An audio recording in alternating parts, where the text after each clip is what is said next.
नमस्कार। तारकासुर, सती पार्वती और कामदेव, एक ही दिव्य योजना। ये तीन अलग अलग घटनाएं नहीं थीं, बल्कि एक ऐसी दिव्य योजना का हिस्सा थी जिसने पूरे ब्रह्मांड का भाग्य बदल दिया। क्या आप जानते हैं, जिस असुर को स्वयं ब्रह्मा जी से अजेय होने का वरदान मिला, जिस यज्ञ में माता सती ने अपने प्राण त्याग दिए और जिस क्षण महादेव ने प्रेम के देवता कामदेव को भस्म कर दिया, ये सभी घटनाएं आपस में गहराई से जुड़ी हुई थी। प्रजापति दक्ष के यज्ञ में जब भगवान शिव का अपमान हुआ तो माता सती ने उसी यज्ञ कुंड में अपने प्राण त्याग दिए। शिव भीतर से टूट गए।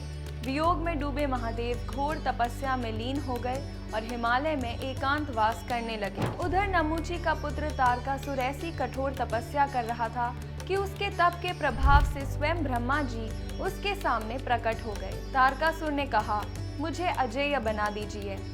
ब्रह्मा जी ने वरदान दिया, तू अजेय होगा और एक दिव्य बालक के अतिरिक्त कोई तुझे मार नहीं सकेगा। यहीं से ब्रह्मांड में हाहाकार मच गया।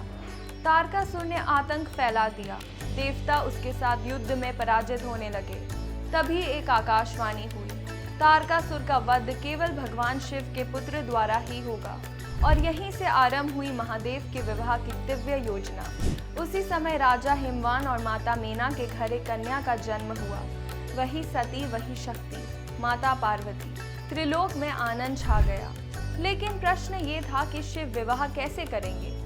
देवताओं ने कामदेव को बुलाया और उन्हें शिव की तपस्या भंग कर उनके हृदय में प्रेम का भाव जागृत करने का दायित्व सौंपा। कामदेव ने देवाज्ञा का पालन करते हुए तपस्यारत शिव पर प्रेम बाण चलाया।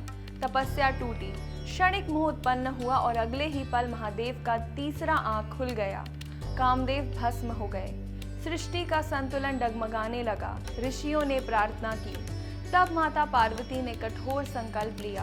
अन्न त्याग दिया, पत्ते त्याग दिए। केवल जल और वायु पर जीवन व्यतीत करते हुए वो अपर्णा बन गई। उनकी तपस्या से पूरा ब्रह्मांड कांप उठा। अंततः भगवान विष्णु स्वयं आए और महादेव ने पार्वती से विवाह स्वीकार किया। इसके पश्चात जन्म हुआ भगवान कार्तिकेय का, जिन्होंने तारकासुर का वध किया। तारकासुर वध के बाद धर्म की पुनः स्थापना हुई। ये प्रसंग हमें ये बोध कराता है कि काम और अहंकार तप के आगे नहीं टिकते, लेकिन सृष्टि के संतुलन के लिए उनका संयम आवश्यक है। माता पार्वती की भक्ति और महादेव की लीला ने पूरे ब्रह्मांड की रक्षा की। यदि आपको हमारे मंदिरों, देवताओं और सनातन रहस्यों की कथाएं पसंद है तो दिव्य सनातन को अभी फॉलो करें। ओम नमः शिवाय। नमस्कार।